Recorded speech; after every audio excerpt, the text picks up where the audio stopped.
जैसे आप जानते हैं, पिछले साल हमने भारत जोड़ो यात्रा की थी। कन्याकुमारी से कश्मीर 4000 किलोमीटर चले और जो नफरत फैलाई जा रही है, हिंसा फैलाई जा रही है देश में, इसके खिलाफ हम यात्रा की।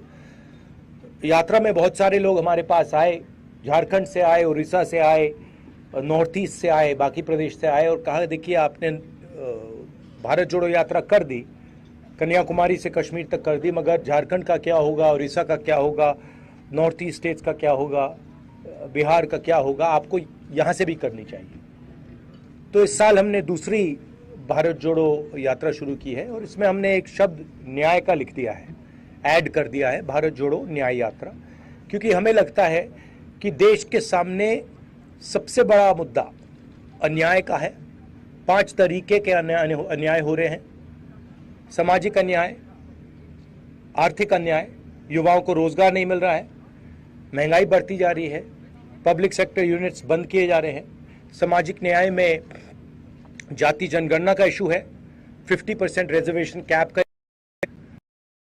अन्याय, किसानों के खिलाफ अन्याय और श्रमिक जो हमारे मजदूर हैं उनके खिलाफ अन्याय। तो ये 5 अलग अलग तरीके के अन्याय के खिलाफ हम लड़ने निकले हैं और भारत जोड़ो का कॉन्सेप्ट भी इस यात्रा में है। अब आप कुछ सवाल पूछना चाहें जरूर पूछिए।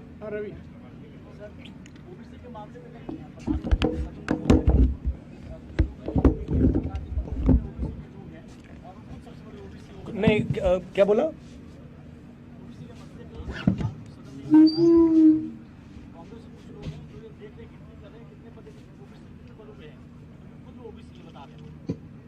कुछ लोग मतलब राहुल गांधी। देखिए, सवाल सबके सामने है। प्रधानमंत्री अपने आप को ओबीसी कहते हैं, फिर बीच में थोड़े कंफ्यूजन में आ गए थे।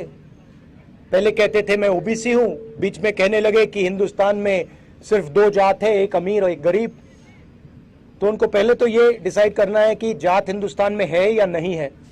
और दूसरी बात, चाहे वो ओबीसी हैं या ना हैं, हिंदुस्तान के 50% लोग, तकरीबन 50% लोग ओबीसी वर्ग के हैं।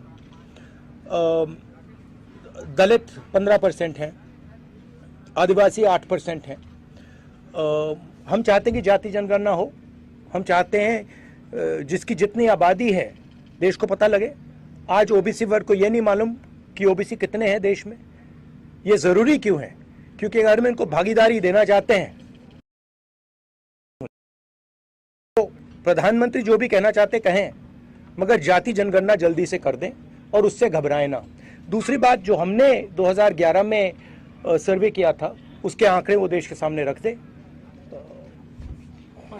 मामला हल हो जाएगा। ये सवाल एक व्यक्ति का नहीं है। ये सवाल देखिए, ये सवाल एक व्यक्ति का नहीं है, ये हिंदुस्तान के करोड़ों गरीब लोगों का है। तो भाषण में प्रधानमंत्री का ये कहना कि मैं ओबीसी हूं या मैं ओबीसी नहीं हूं, ये रेलेवेंट ही नहीं है। रेलेवेंट ये है कि इस देश के कितने लोग ओबीसी हैं, वो रेलेवेंट है। क्यों? क्योंकि मैं आपको उदाहरण देता हूं, बड़ी बड़ी कंपनीज में आपको ओबीसी नहीं मिलेंगे, दलित नहीं मिलेंगे, आदिवासी नहीं मिलेंगे। आपको मैंने 90 जो हमारे आईएएस ऑफिसर देश को चलाते हैं उनका उदाहरण दिया, उधर आपको सिर्फ 3 मिल रहे हैं। हेल्थ केयर सिस्टम में, एजुकेशन सिस्टम में आपको ओबीसी, दलित, ट्राइबल नहीं मिलेंगे। तो मैं ये सवाल उठा रहा हूं। Good afternoon.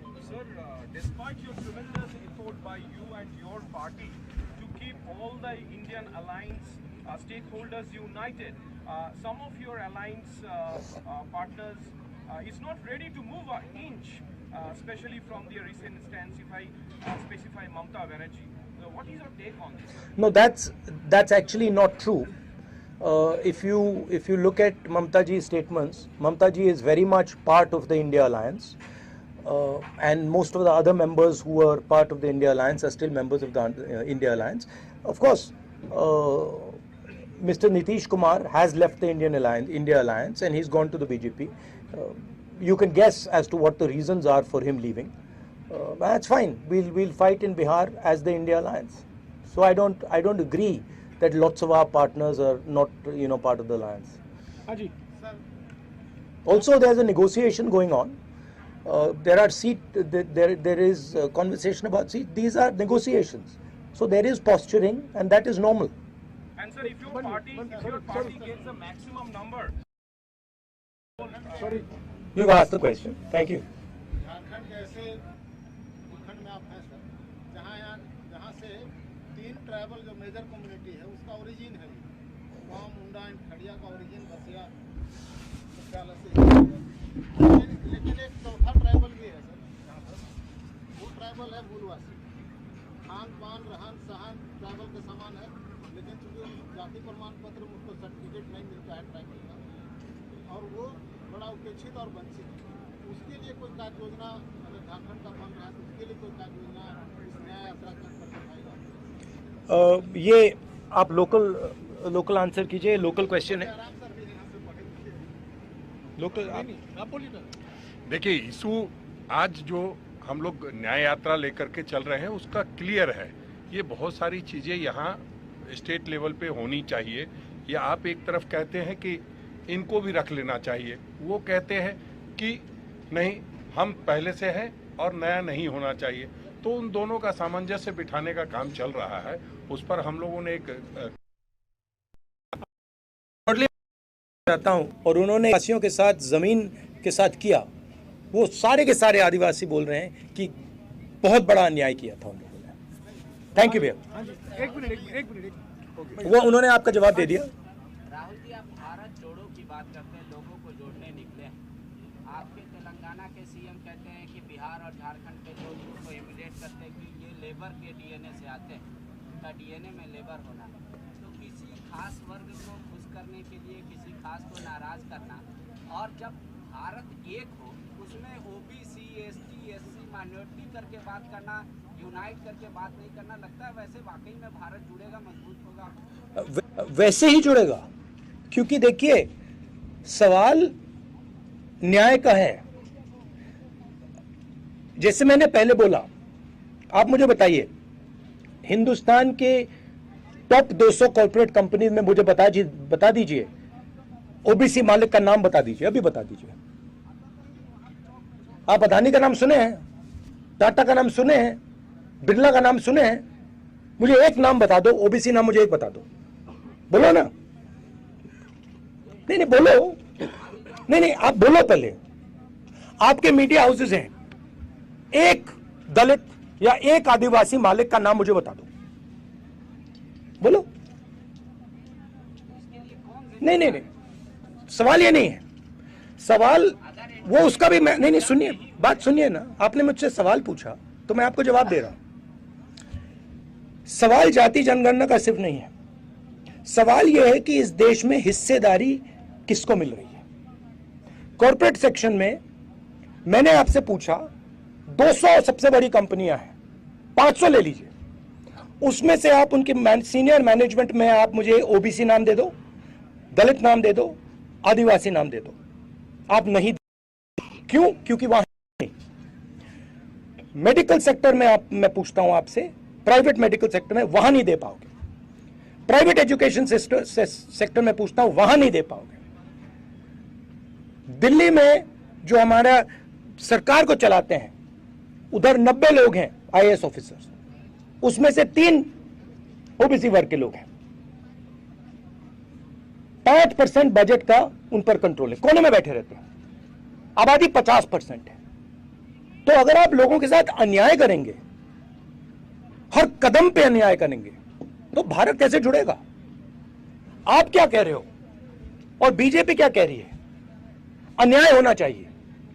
ओबीसी वर्ग का जो हक है उसको मिलना नहीं चाहिए.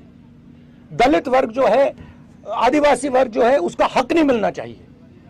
कैसे जुड़ेगा भारत? इसीलिए हमने न्याय शब्द भारत जोड़ो शब्द के बीच में रखा है. अन्याय के भारत में भारत जुड़ ही नहीं सकता. अब मैंने आपसे पूछा 200 कॉर्पोरेट्स हैं, आप मुझे एक नाम नहीं बता पा रहे. मैंने आपसे पूछा भैया ठीक है आप कॉर्पोरेट का शायद जानते नहीं हो, बड़ी बड़ी मीडिया कंपनी में मुझे एक नाम दे दो. अच्छा छोड़ो, आप रिपोर्टर्स में से मुझे दिखा दो आदिवासी कौन है, हाथ उठाओ ना,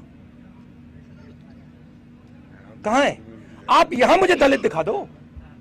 हाँ एक है, सैंपल रख रखा है कोने में। तो देखिए, देश के सामने सबसे बड़ा मुद्दा अन्याय का है, और सबसे बड़ा अन्याय दलित आदिवासी पिछड़ों के खिलाफ हो रहा है। इसीलिए मैं इसको रख रहा हूं, और इसीलिए मैं जाति जनगणना के लिए लड़ रहा हूं, और मैं पीछे हटने वाला नहीं हूं, प्रधानमंत्री जो भी कहे। हाँ श्रेया, एक मिनट बात आऊंगा। Can you give me some water, Janab?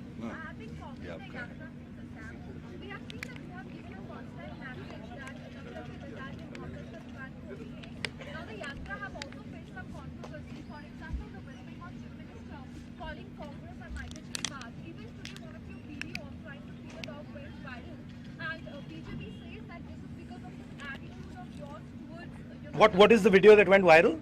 You were trying to feed a dog, and that was actually the dog owner. Amit Pandya has been fact-checked also. No, what do you mean is a dog owner? I didn't understand. So you were doing a roadshow.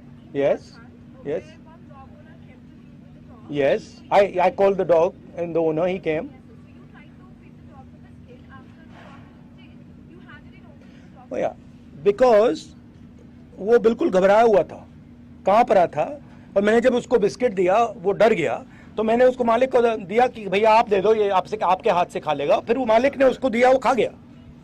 तो इसमें मतलब issue क्या है? So what the BJP has said is that the person who handed over the Malik, the dog owner, was actually a Congress no, कार्यकर्ता. Where is ये कांग्रेस कार्यकर्ता?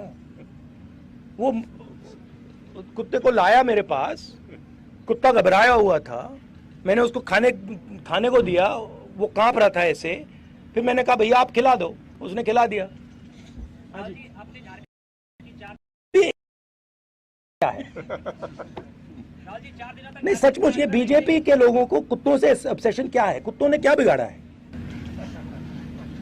हाँ जी। राहुल जी 4 दिनों तक झारखंड की यात्रा रही। इस दौरान आपने कोयला मजदूरों से मुलाकात की, बुनकरों से संवाद किया है। क्या लगता है झारखंड में किन बदलाव की जरूरत है?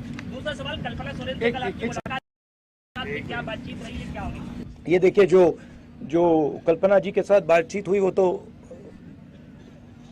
मैं पब्लिकली नहीं बोलूँगा, वो तो कॉन्फिडेंशियल बातचीत हुई है। ये कहूँगा कि जो उनके पति के साथ किया जा रहा है वो अन्याय है, वो ठीक नहीं है। यात्रा में हम बहुत सारे लोगों से मिले हैं, किसानों से मिले हैं, आदिवासियों से मिले हैं, गरीब लोगों से मिले हैं, और बहुत सारा इनपुट हमने लिया है।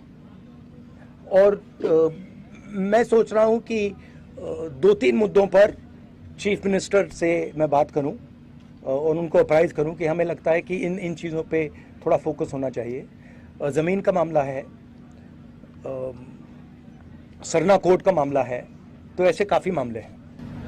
हाँ जी। सर, मैं सबसे पहले आपको धन्यवाद देना चाहता हूँ कि आपने ओबीसी दलित पिछड़ों का मुद्दा उठाया, लेकिन एक सवाल है मेरा, आप पिछले 10 साल वाले सरकार में थे, उस समय ना जाति जनगणना की बात हो रही थी, ना ओबीसी समाज की हो रही थी। ये आपको किसने बताया?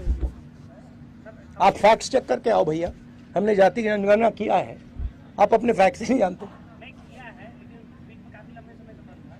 नहीं, हमने कास्ट सर्वे किया, उसके हमने आंकड़े निकाले, कोalition में हमारा डिस्कशन हुआ, और कोalition में वो डिस्कशन में डिसाइड हुआ कि उसको रिलीज नहीं करना है। मैंने पब्लिकली कहा है कि एक्चुअली हमें उस टाइम रिलीज कर देना चाहिए था। अभी अगर आपकी गवर्नमेंट बनती है तो ओबीसी के लिए अब क्या क्या कदम उठाए जाएंगे? वो तो हमने क्लियरली बोला है, जाति जनगणना हम लागू कर देंगे। कल तेलंगाना के चीफ मिनिस्टर आए, उन्होंने मुझे कहा कि तेलंगाना में काम शुरू है, जहां भी हमारी सरकार है हम जाति जनगणना कर रहे हैं। 50% का जो कैप लगाया है, आर्टिफिशियल कैप लगाया है, अनफेयर है, तो हम हटा देंगे। रिजर्वेशन का जो 50% का कैप है, हम उसको खत्म कर देंगे, और आदिवासी जो हैं और दलित जो हैं उनके रिजर्वेशन को प्रोटेक्ट करके हम पिछड़े वर्ग के लोगों को रिजर्वेशन देंगे। हाँ जी। और आखिरी बात सुनिए, जो इसमें 2 चीजें हैं, और एक है कि जनरल कास्ट के भी गरीब लोग हैं, ठीक है, तो उनको भी नहीं छोड़ना है। और सबसे जरूरी बात कि जो छोटे बिजनेसेस हैं, एंटरप्राइजेस हैं, उनको पूरा का पूरा सपोर्ट हम देंगे। नोटबंदी ने, जीएसटी ने इन लोगों को खत्म कर दिया है। तो जो रोजगार क्रिएट करते थे, जो देश को रोजगार देते थे, उनको नरेंद्र मोदी जी ने, अदानी जी ने नोटबंदी, जीएसटी लागू करके उनको खत्म कर दिया है। तो हम तो हम सबसे पहले जीएसटी को बदलेंगे, ठीक है। नोटबंदी के बारे में हम कुछ नहीं कर सकते, वो तो नरेंद्र मोदी जी ने कर दिया। तो जीएसटी को बदलेंगे। उसके बाद हम एक नया फाइनेंशियल प्लान स्मॉल और मीडियम बिजनेसेस के लिए लागू करेंगे, और उसमें हमारा फोकस होगा कि पिछड़े वर्ग के लोग, दलित वर्ग के लोग, आदिवासी वर्ग के लोग, गरीब लोगों को फुल बेनिफिट मिले। हाँ जी, एक मिनट रैलियां हो रही है सर, सीएम के विरोध में रैलियां हो रही है, बड़ी रैलियां हो रही है सर, उसका नेतृत्व करने का वहाँ पर आप जा नहीं रहे हैं क्या? हमारी, देखिए मैं यात्रा में हूँ, हमारी, अगर आप ईवीएम पे पोजीशन समझना चाहते हैं, हमारे पास हमने पब्लिकली डिक्लेयर कर रखी है। जयराम जी आपको उसका एक कागज दे देंगे। हाँ जी, पीछे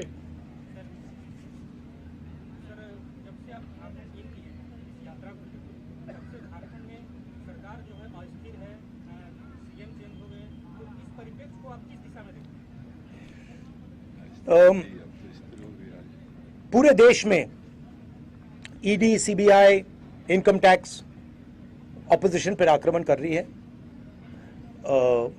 इन इंस्टीट्यूशंस का मिसयूज हो रहा है, जबरदस्त तरीके से मिसयूज हो रहा है। ये रियलिटी है आज की पॉलिटिक्स का। कोई प्रॉब्लम नहीं है। उन्होंने यहां कोशिश की, सरकार गिराने की कोशिश की, हमने रोक दिया।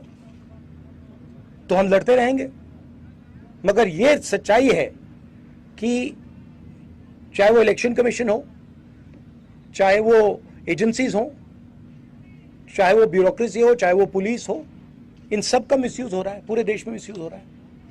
हाँ जी, आखिरी दो सवाल हो गया, आखिरी दो सवाल। जनगणना देश की आर्थिक हालात हर तबके का सामने आए, ये सराहनीय है। मेरा सवाल ये है, पिछले जो 10 सालों से, ठीक है अभी 10 सालों से कोई सेंसेक्स नहीं हुआ है जिस पर, सेंसेक्स मतलब कि जनगणना नहीं, सेंसस जी जनगणना नहीं हुई है, और जनगणना से ये आंकड़े नहीं आ रहे हैं। कुछ राज्यों में बिहार ने कराया और झारखंड अभी नहीं। मेरा ये सवाल है कि आपने सामाजिक न्याय के तहत 5 न्याय की बात की। मैं आपके सरकार द्वारा एक कानून बनाया हुआ था वन अधिकार, झारखंड से रिलेटेड, बिल्कुल, लेकिन वन अधिकार कानून लागू करने वर्तमान सरकार कहीं ना कहीं कमजोर पड़ी है, और काफी सारे लोग को जो आदिवासी वन क्षेत्र में रहने वाले आदिवासी हैं, उसका वन पट्टा ऐसे ही, देखिए ये कहीं डंप हो, इसके बारे में काफी बातचीत हुई है यात्रा में। ये कहना कि फॉरेस्ट राइट्स एक्ट को इम्प्लीमेंट नहीं किया जा रहा है, ये गलत है। जरूर थोड़ी कमियां हैं, उनको ठीक किया जा सकता है और उनको हम ठीक कर देंगे। फर्क समझिए, जो गरीब था, जो आदिवासी हैं, दलित हैं, वो पिछली सरकार को एंटी दलित, एंटी आदिवासी मानते हैं। आज एंटी दलित, एंटी आदिवासी सरकार नहीं है। जमीन का मामला जरूरी मामला है, और आपने जो पॉइंट उठाया है, मैं भी ये पॉइंट चीफ मिनिस्टर के साथ उठाऊंगा। हाँ जी, आखिरी सवाल, नहीं आखिरी सवाल, नहीं एक हो गया, एक पत्र। भैया आप ऐसे करिए ना, पहले आप मेरा जवाब दीजिए ना। नहीं पीछे हो गया। आप दो पूछ रहे हो, आपने एक पूछा, मैंने एक पूछा। हाँ जी, ठीक।